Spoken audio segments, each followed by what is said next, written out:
Hello everyone, welcome to this video. In this video, I will show you how to fix won't send MMS messages in Motorola G67. So before starting video, please subscribe the channel and like the video. So let's start the video without wasting time. First of all, check network, open setting.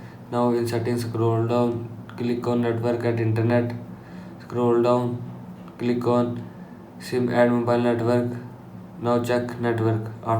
After that, turn on mobile data. Again open setting. Scroll down. Click on network and internet. Click on mobile data and turn on this button. After turning on this button, turn on mobile data from your phone. Now go back. After that, restart device. Swipe down. Open quick setting panel.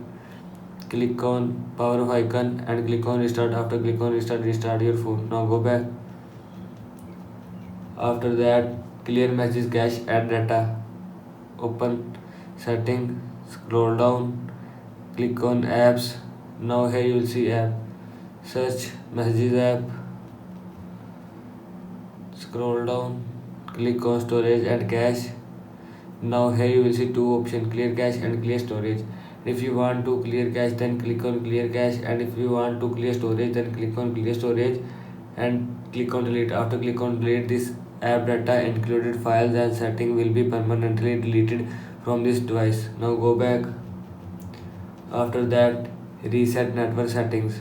Again open setting, scroll down, click on system, scroll down, click on reset options, click on reset mobile network setting and click on reset setting. After click on reset setting, mobile network setting will be reset from your phone. This is how you can fix won't send MMS messages in Motorola G67. I hope you like this video and thanks for watching this video.